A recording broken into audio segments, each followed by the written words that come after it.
Hello and welcome to Zoology Pathshala. In today's video, we are going to discuss about Euglena. आज की इस video में हम Euglena के बारे में पढ़ेंगे, इसकी क्लासिफिकेशन को समझेंगे, इसकी मॉर्फोलॉजी, हैबिटेट, फिजियोलॉजी, इसके इकोनॉमिकल इम्पोर्टेंस, इन सब चीज़ों को हम इस वीडियो में कवर करेंगे। ये टॉपिक आपका बीएससी और एमएससी दोनों ही लेवल पे इम्पॉर्टेंट रहता है, तो आप इस वीडियो को बिल्कुल भी स्किप मत करिएगा और पूरी वीडियो को अच्छे से ध्यान से देखिएगा। आई होप आपको ये वीडियो पसंद आएगी। चलिए स्टार्ट करते हैं। पहले हम देख लेते हैं यूग्लिना है क्या। Euglena is a unicellular flagellated protist that exhibit characteristics of both plants and animals. Euglena एक ऐसा यूनिसेलुलर ऑर्गेनिज्म है जो कि हमारे प्रोटिस्टा किंगडम में आता है, ठीक है। और इसमें जो है कैरेक्टरिस्टिक जो पाए जाते हैं वो हमारे प्लांट्स और एनिमल्स दोनों के पाए जाते हैं, ठीक है। It is placed in the kingdom Protista and the phylum Euglozoa. This organism is well known for its ability to switch between autotrophic, photosynthetic, and heterotrophic ingestive modes of nutrition, making it mixotrophic. मतलब कि वो क्या कह रहे हैं कि हमारे जो किंगडम है प्रोटिस्टा उसमें आता है और उसके अंदर जो हमारा फाइलम है यूग्लोजोआ उसमें हमारा यूग्लिना आता है, ठीक है। अब ये जो ऑर्गेनिज्म है इसमें एक एबिलिटी होती है कि अपने फूड के लिए ऑटोट्रॉफिक मोड में भी रह सकता है, ठीक है, फोटोसिंथेसिस की प्रोसेस कर सकता है, ठीक है, या फिर ये हेट्रोट्रॉफिक नेचर भी अपना सकता है कि मतलब कि फूड को इंजेस्ट करके माउथ के ज़रिए जो है इसने खाया, ठीक है। अब ये दोनों एबिलिटी होने की वजह से, ये दोनों तरीके का इसका मोड ऑफ न्यूट्रिशन होने की वजह से इसका जो नेचर है न्यूट्रिशन का, मोड ऑफ न्यूट्रिशन जो हो गया वो हो गया मिक्सोट्रॉफिक, ठीक है। आई होप इतना समझ में आया होगा। अगर हम क्लासिफिकेशन की बात करें तो हमारा किंगडम क्या है, प्रोटिस्टा, अभी बताया। फाइलम क्या है, यूग्लोजोआ, अभी बताया।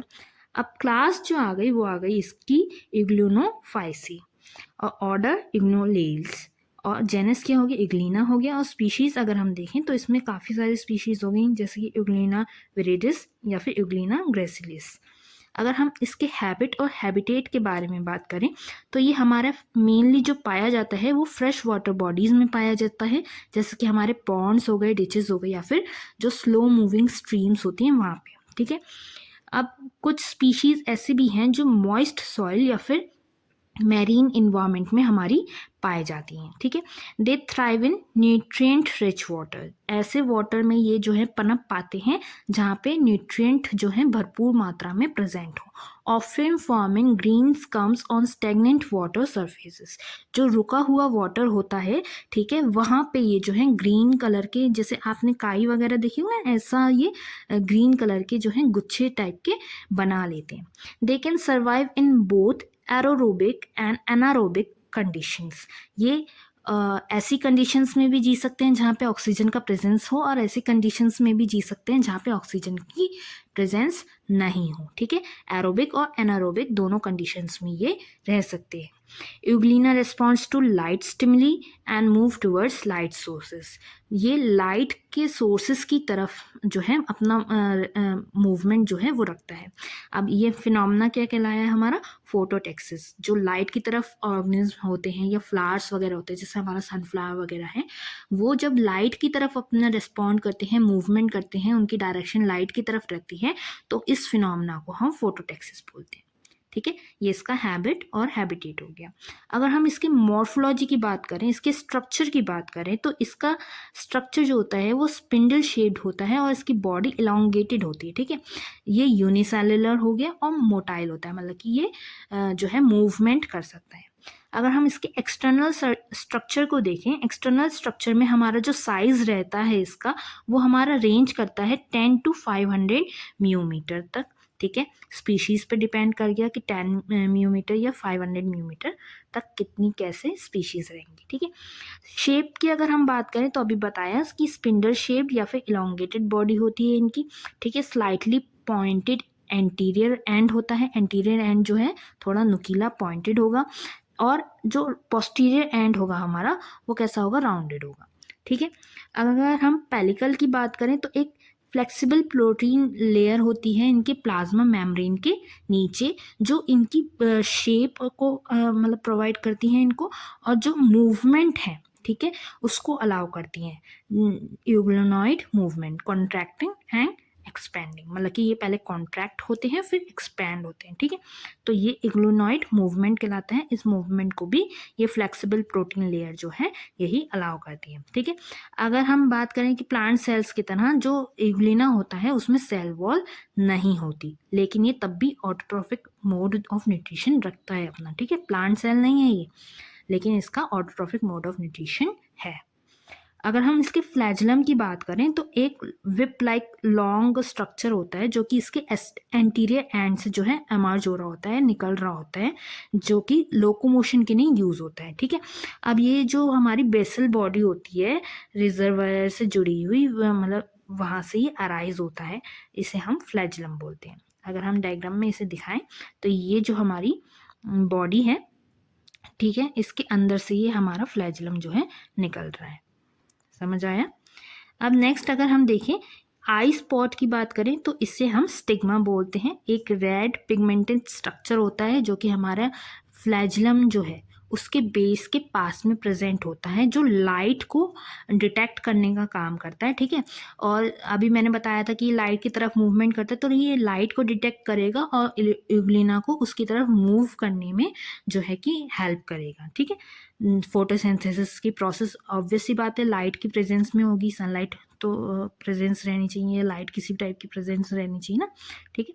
तो ये उसकी डिटेक्ट करके लाइट को, और ये उसकी तरफ मूवमेंट करने में इसकी मदद करता है। अगर हम इसमें क्लोरोप्लास्ट देखें तो इसमें डिस्क शेप्ड क्लोरोप्लास्ट प्रेजेंट होते हैं न्यूमरस क्वांटिटी में, ठीक है, जिसमें हमारा क्लोरोफिल ए और बी जो है प्रेजेंट रहता है, कंटेन रहता है, ठीक है। और ये फोटोसिंथेसिस इसी वजह से जो है कर पाता है, क्योंकि इसमें क्लोरोफिल प्रेजेंट है।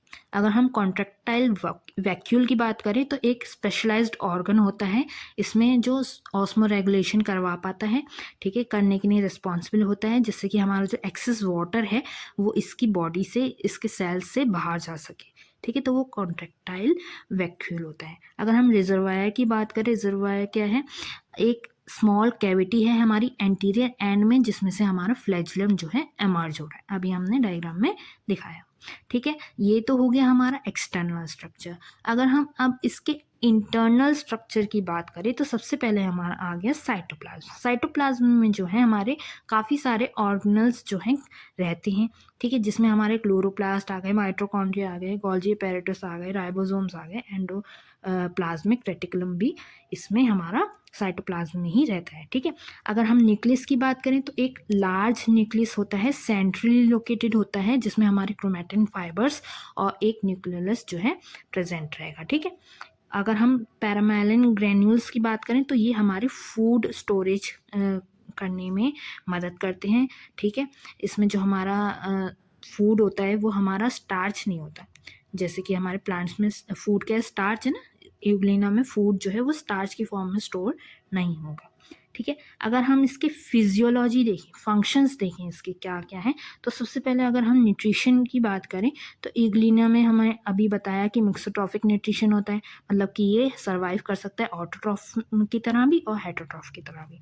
अगर हम इसका ऑटोट्रॉफिक मोड देखें तो वो हमारा फोटोसिंथेटिक मोड हो गया।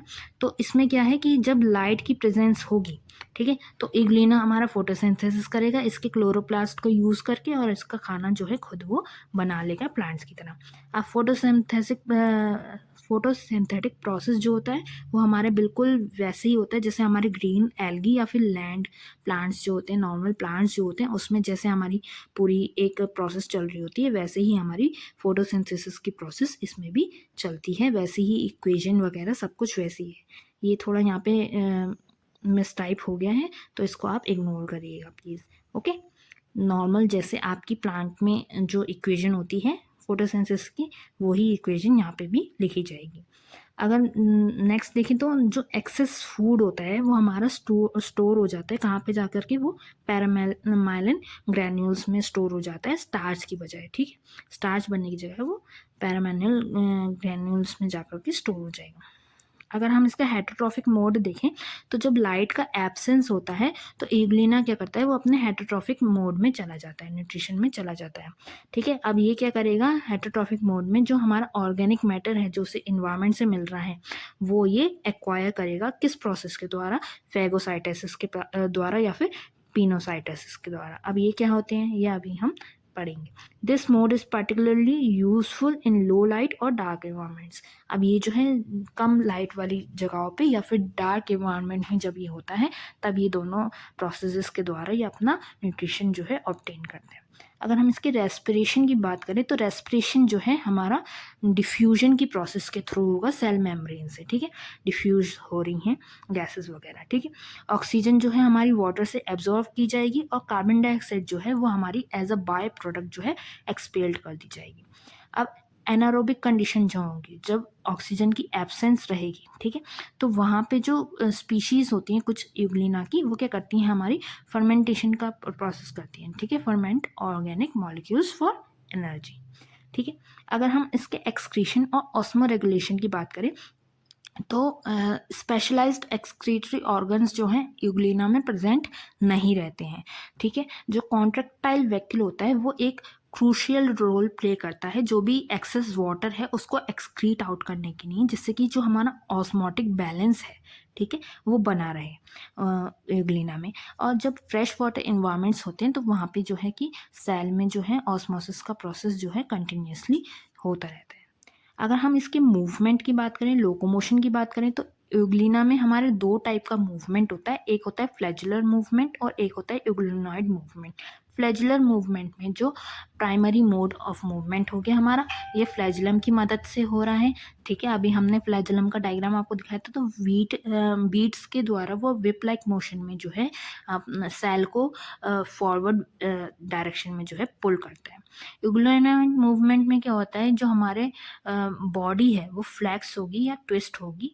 ठीक है, और पेलिकुलर कॉन्ट्रैक्शन जो है करेगी, तो उससे जो है हमारा मूवमेंट जो है हो पाएगा। कॉन्ट्रैक्ट और रिलैक्स होने वाला जो मूवमेंट होता है वो यूग्लिनॉइड मूवमेंट में होगा। अगर हम इसके रिप्रोडक्शन के मेथड्स देखें तो असेक्सुअल रिप्रोडक्शन का प्रोसेस करता है, जैसे कि हमारा बाइनरी फ्यूजन हो गया। बाइनरी फ्यूजन में जो हमारे न्यूक्लियस होते हैं और जो ऑर्गेनल्स होते हैं वो डिवाइड होते हैं। ठीक है, और जो सेल है वो इलोंगेट होता है और स्प्लिट होता है लॉन्गिट्यूडनली। ये आपको डायग्राम में दिख रहा होगा। ठीक है, ये देखिए, ये हमारा एक सेल है, ये हमारे पहले इसके जो न्यूक्लियस और ऑर्गेनल्स थे अंदर के वो डिवाइड होना शुरू हुए, फिर ये जो एलोंगेटेड पोर्शन था ये यहाँ से हमारा डिवाइड होकर के दो न्यू ऑर्गेनल्स, दो डॉटर यूग्लिनॉइड जो है इन्होंने बना लिए। ठीक है, no sexual reproduction has been observed in euglena. कोई भी सेक्सुअल टाइप का रिप्रोडक्शन कोई भी स्पीशीज़ में यूग्लिना की अभी तक नहीं ऑब्जर्व किया गया है। Under favorable condition, Euglena forms thick walled cyst to survive until the environment improves. जब अनफेवरेबल कंडीशंस होती हैं तो जो यूग्लिना है वो अपने चारों तरफ जो है एक वॉल टाइप की क्रिएट कर लेता है, जिससे कि जब तक इन्वायरमेंट सही नहीं हो जाता, उसके फेवर में नहीं हो जाता, तब तक वो सर्वाइव कर सके। ठीक है, अगर हम इसके डेवलपमेंट की बात करें, since Euglena is unicellular it does not go embryonic development, क्योंकि ये यूनिसेलुलर ऑर्गेनिज्म होता है इसमें, इसलिए कोई भी एम्ब्रियोनिक डेवलपमेंट नहीं होता। अगर हम इसकी लाइफ साइकिल देखें तो इसमें एक्टिव फीडिंग स्टेजेस और एक सिस्ट स्टेज आता है अनफेवरेबल कंडीशन के दौरान, बस ये इसकी लाइफ साइकिल होती है। अगर हम इसके इकोनॉमिक और इकोलॉजिकल इम्पोर्टेंस की बात करें तो अगर हम बेनिफिशियल रोल्स देखें तो इसमें हमारा ऑक्सीजन प्रोडक्शन होता है, क्योंकि जो फोटोसिंथेसिस की प्रोसेस होती है उसमें हमारा ऑक्सीजन का प्रोडक्शन होता है। ठीक है, अगर हम वाटर क्वालिटी को इंडिकेट करने की बात करें तो ये भी हमारा जो है इसका प्रेजेंस जिन भी वाटर बॉडीज़ में पाया जाता है वो क्या कहता है कि वो ये दर्शाता है कि वहाँ पे ऑर्गेनिक पॉल्यूशन है। ठीक है, न्यूट्रिशनल सप्लीमेंट्स की अगर बात करें तो ये प्रोटीन, विटामिन्स और ओमेगा 3 में और फैटी एसिड्स में रिच होता है यूग्लिना जो है। ठीक है, इसकी कुछ स्पीशीज़, और ये यूज़फुल होती हैं हमारी ह्यूमन और एनिमल न्यूट्रिशन में। ठीक है, अगर हम बायोफ्यूल प्रोडक्शन की बात करें तो कुछ रिसर्चेस ऐसा सजेस्ट करती हैं euglena can be used for biofuel production due to its high lipid content. इसमें हाई लिपिड कंटेंट होने की वजह से इसको हम एज अ बायोफ्यूल प्रोडक्शन में यूज़ कर सकते हैं। अगर हम इसके हार्मफुल इफेक्ट्स की बात करें, under favourable condition euglena can overgrow leading to water blooms which में cause oxygen depletion in aquatic environments. अगर फेवरेबल कंडीशन हो गई इसकी ज़्यादा, ठीक है, तो ये जो है बहुत ज़्यादा मात्रा में ग्रो कर सकता है, जिससे क्या होगा, जो हमारे वाटर होगा वहाँ पे जो है ऑक्सीजन की मात्रा जो है कम हो सकती है एक्वेटिक इन्वायरमेंट्स में, जो और वहाँ के जो ऑर्गेनिज्म होंगे उनके लिए हार्मफुल इफेक्ट क्रिएट करेगी। अगर हम कुछ स्पीशीज़ की बात करें तो वो हमारी पैथोजेनिक भी होती हैं। पैथोजेनिक मतलब कि जो होस्ट सेल्स वगैरह पे रह करके अपना न्यूट्रिशन वगैरह ले रही होती हैं, या मतलब एज अ पैथोजन जो है कुछ डैमेज कर रही होती हैं, ठीक है। तो ये चीज़ इसके हार्मफुल इफेक्ट्स हो गए। अगर हम आज की पूरे इस टॉपिक का कंक्लूजन देखें, Euglena is a fascinating organism that bridge the gap between plants and animals. Its ability to switch between autotrophic and heterotrophic nutrition, unique locomotion, and role in ecology and biotechnology make it an important subject of study in microbiology and evolutionary biology. अब Euglena जो है एक fascinating organism है, जो हमारा जो plant और animal organs कह लो या सिस्टम्स कह लो, उनके बीच का जो गैप है उसके बीच का एक ब्रिज की तरह काम करता है, क्योंकि इसमें हमारे दोनों टाइप के न्यूट्रिशंस होते हैं, ऑटोट्रॉफिक भी और हेटरोट्रॉफिक भी, और इसमें यूनिक टाइप का लोकोमोशन पाया जाता है, फ्लैजुलर और यूग्लिनॉइड मूवमेंट दोनों टाइप से ये लोकोमोशन कर सकता है। इसी वजह से जो है इसका जो एक रोल है इकोलॉजी में या बायोटेक्नोलॉजी में, वो ज़्यादा अच्छे से पढ़ने से हम मतलब कि बेनिफिशली होगा हमारे लिए, ठीक है। और ये इसीलिए हमारे माइक्रोबायोलॉजी और इवोल्यूशनरी बायोलॉजी में इतना इम्पोर्टेंट सब्जेक्ट की तरह पे पढ़ा जा रहा है, ठीक है। तो यही था हमारा आज का टॉपिक यूग्लिना और उसकी कैरेक्टरिस्टिक क्लासिफिकेशंस। आई होप आपको ये वीडियो पसंद आई होगी। अगर आपको ये वीडियो अच्छा लगा तो आप मेरी चैनल को सब्सक्राइब करना ना भूलिएगा, जूलॉजी पाठशाला, और इस वीडियो को ज़रूर लाइक करिएगा।